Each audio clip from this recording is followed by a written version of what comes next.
All right, here we are again for the Resilient Soul series. And we have a money coach with us today. And she is going to introduce herself, give us a little bit of a background story, and then we'll get started with our interview. So take it away. Hi, all. First of all, thank you, Cindy, for having me. My name is Prisca. I'm a money coach, and the reason I became a money coach is because when I started my journey in just working, I graduated from school for nursing, and my income was more than my parents' income combined, and so yeah, that solves your money problems, right? Absolutely not. Oh. And the thing is, too, I wasn't even aware that I wasn't handling my money well. Even though, like, my credit cards were always maxed out. I paid them down just to enough so I could bring it back up again. I made mistakes like spending my 403B. I didn't really need the money. I was just like, I didn't get the purpose of it. It was so small. I was like, who cares?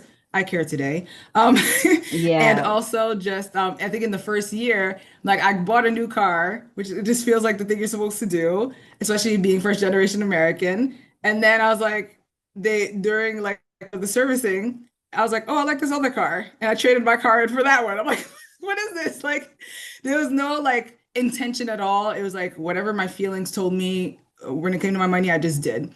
And then the first kind of stopgap like towards progress was when I got married and my husband didn't have debt and he could actually use his paychecks. I'm like, okay. So we started being more intentional and more like teamwork based when it came to our money. And then I still felt like, oh, I think there's more I should do net worth wise. Because in my area where I live in the Northeast, being a nurse, a lot of people associate that with being rich. And I'm like, my bank account don't look like that. Okay. So then I started listening to personal finance podcasts and I started implementing the things I was learning. Like the concepts blew my mind. I never knew that they existed. And so then not only just to know what to do, but actually go do the things so that my net worth multiplied over the last, I think from 2018 to now. So what, that's 6 years from $40,000 to 300, I think it's actually 370 now. So, but it was through simple methods, right? I'm not doing no lotto hitting, no real estate. I'm at work. I maximize my benefits. I'm intentional about my funds, and that's that.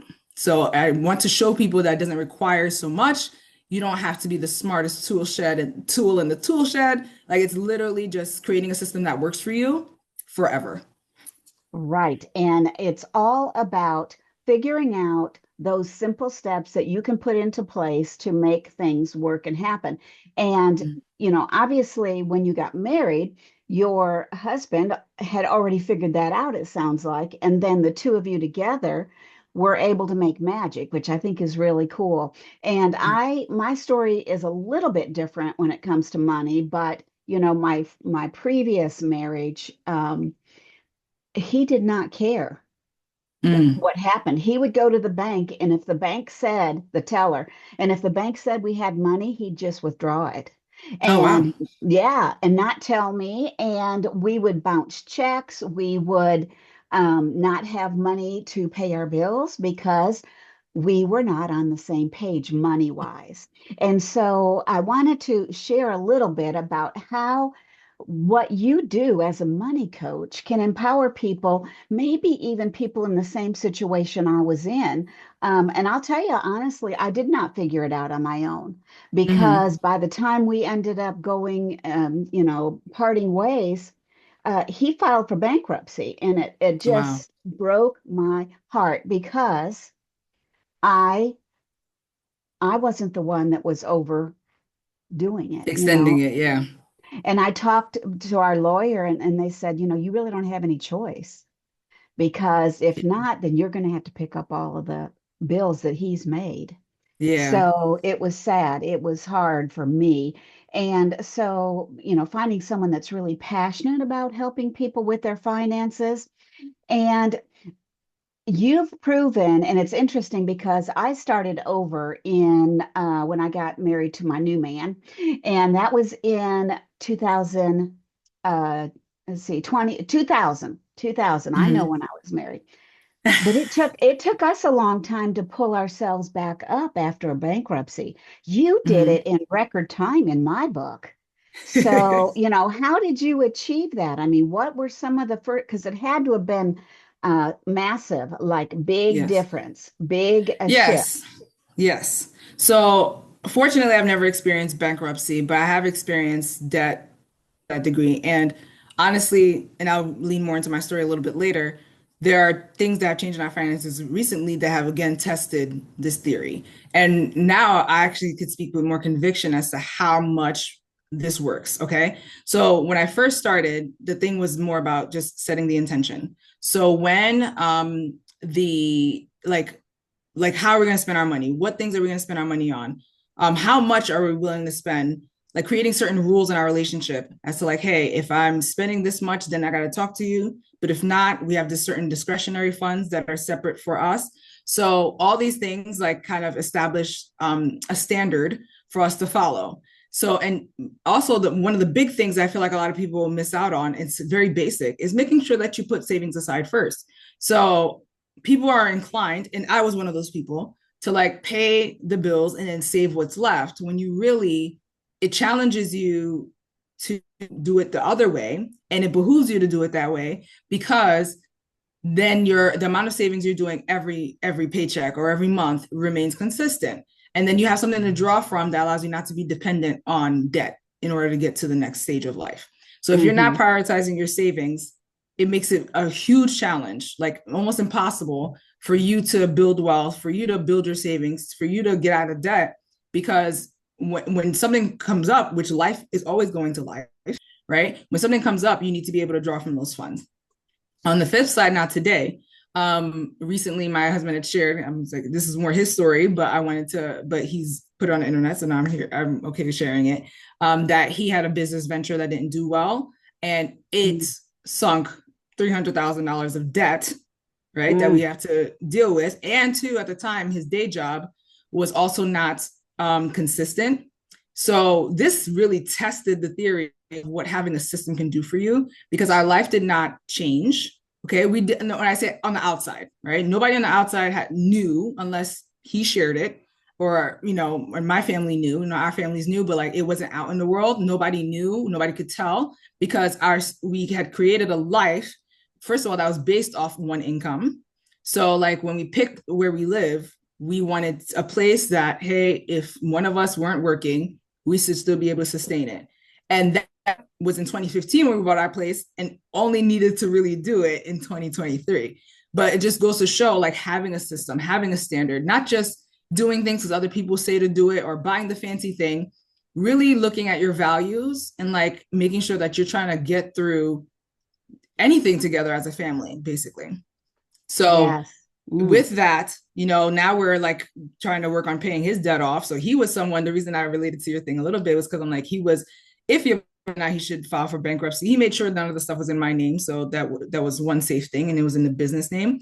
But like, well, we can't actually, I've seen people do it, like where they pay a crap ton of debt off. And I'm like, we could be those people. And so Hmm. now every bit of extra, like I still maximize my 401k. I still think, but I do other things to help support him in this debt payoff journey. So, I feel like a lot of people doubt that financial freedom is possible for them, financial security is possible for them. Like they focus on what's not possible. They could do that, but I can't. And the fact of the matter is, when I started especially my investing journey, there were a lot of things like you learn to maximize your 401k.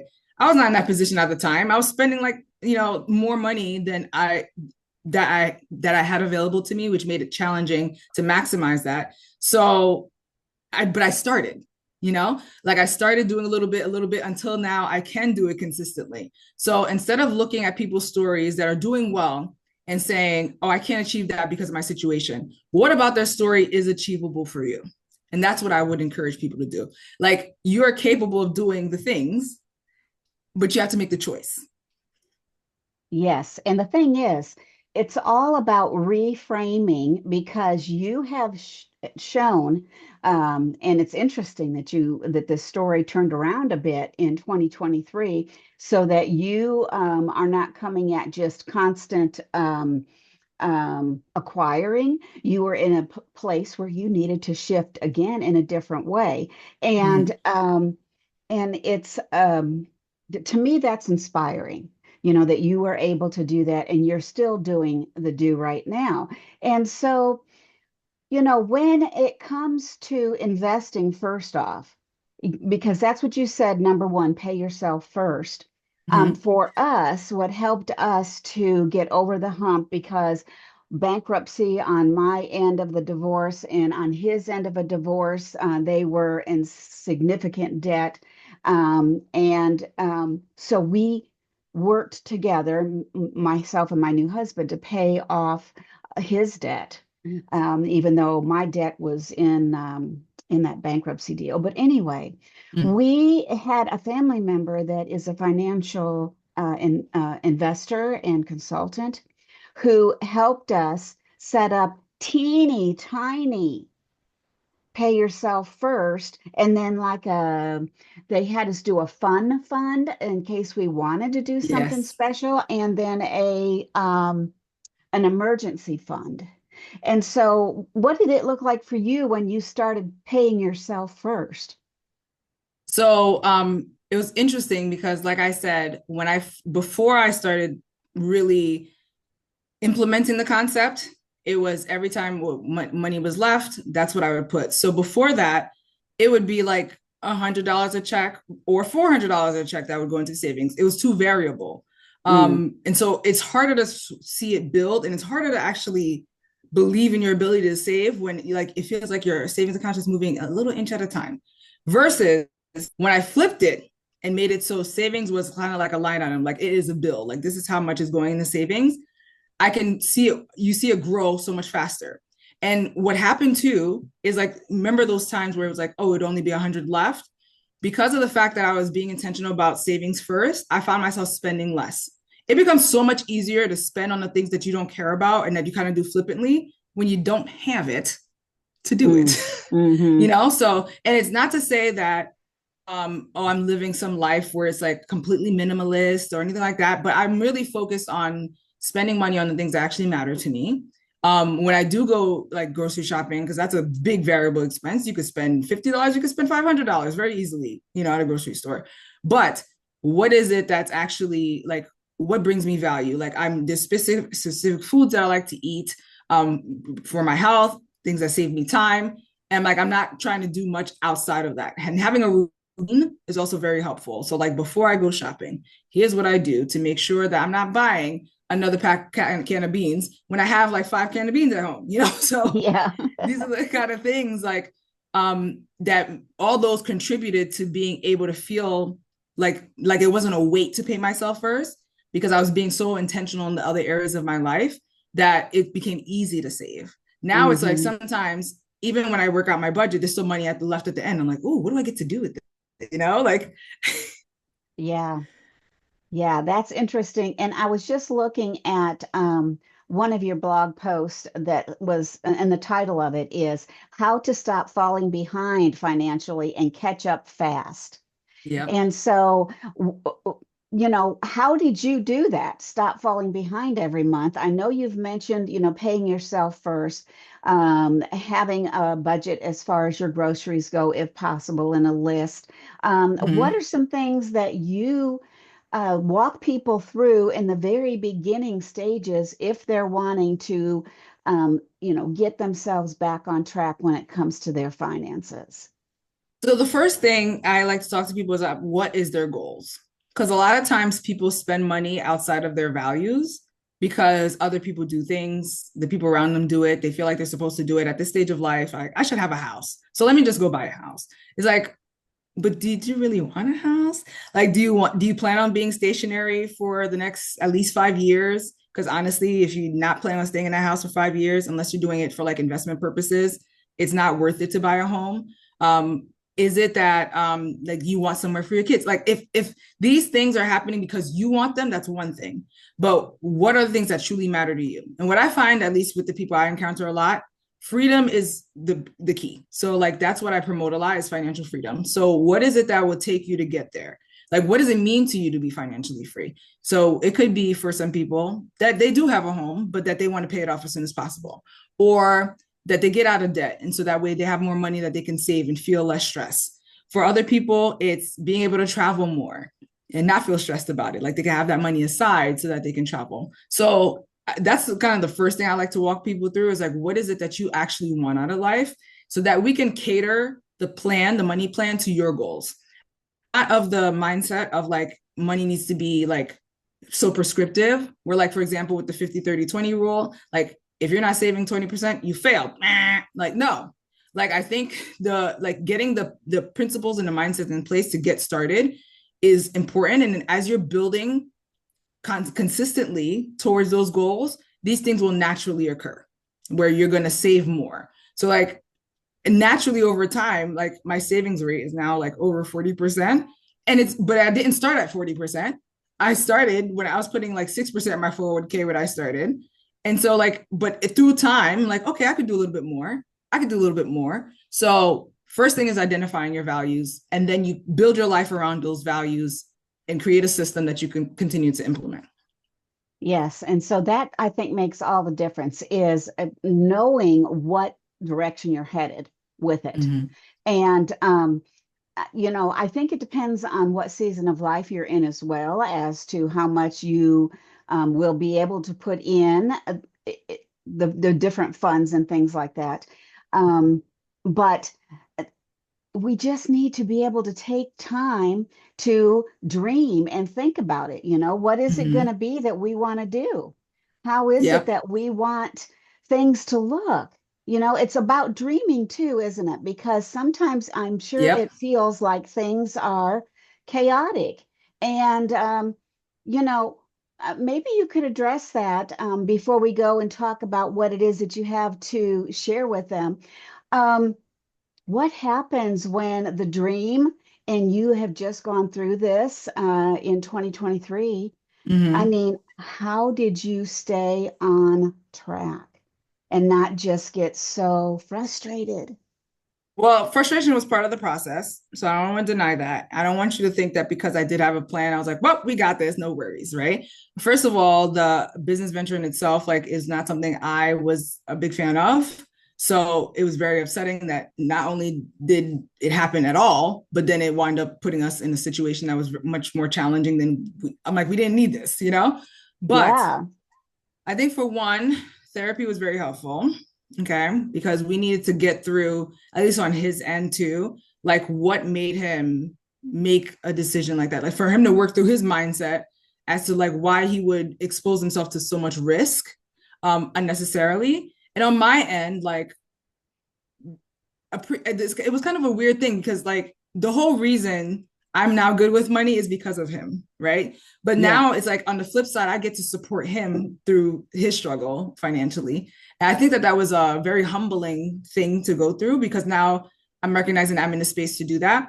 But also to like therapy on my end was helpful to like be able to express these things, but able to express in a healthy way because I did not want to hurt him. I did not want him to feel like he would like, there's trust that had to be rebuilt there. And there's also like I did not want him to feel bad forever about this. I just wanted him to learn from it. Right. So but Hmm. I wanted to make sure that the way I communicated with him showed that like you are still loved, you're still cared for, things happen, and I'm here to support you, but we have to do it as a team. So like, but how do I create the language in order to do that? So therapy was very helpful. And then sitting down together to do this. So I think in general, I don't know about everybody else's husband, but mine was very proud in the sense of like when we sat down to talk about this stuff, like he was a little ornery, like, oh, I know I have to do this, but like I don't really want to be here. But I'm like, listen, sir, we're working together. Like we're doing this, like, so I had to be kind of firm and making sure now it's like a much easier conversation month after month as we're looking over the finances. It's a more open conversation. So it required a little persistence on my part because I could have easily been discouraged by that. I'm like, I know we can do this because I've seen other people do it. And so let's get it done.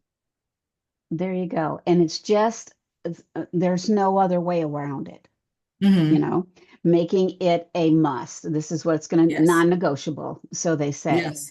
And I And think that so is, too. I'm sorry, but I just wanted to say like knowing when you need support is vital, oh, because if you are drowning in the thing and you're like, oh, I can't, this is never going to happen for me, then it will never happen for you. But like instead figuring out, okay, what do I need to do to get it done? And yeah. sometimes that requires support. So therapy was very helpful for us. Yes, and I can understand that. I have myself been in other situations where therapy was helpful.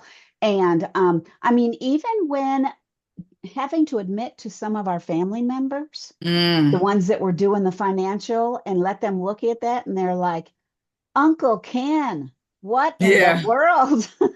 But, you know, each of our spouses from, another world, another life, um, they weren't all working together. And so it was an Mhm. ugly mess.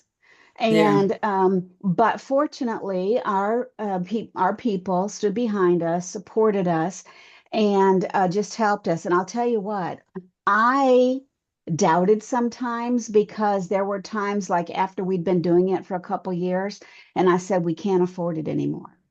Mm. So we'd call our nephew and say, I think we're just going to have to quit investing right now. And he'd say, no, no, don't quit. And Yep. he would explain to us, he said, even if you go down a little to what you're Yes. investing, do not stop. And Yes. You don't want to kill that momentum. yeah, so and we followed through on that, and it was very helpful. And of course, he's what many years younger than we are, but yet he was the financial guru, and we had to just be open, honest, and vulnerable and say, hey, we're old people. We were 40 when it happened, Mm. but we need help, Yes. and doing it. So I can certainly understand that. Now, as a money coach, would you share with people what you have that they can just help them get started and familiar with what you're talking about? Yes. So I'm sharing the 3 steps to financial freedom. That's kind of the easy, quick way to say it. It has a whole fancy title. But basically, the initial 3 steps I took in order to get to where I am today. And really, the whole point is to inspire people to just see how simple it can be.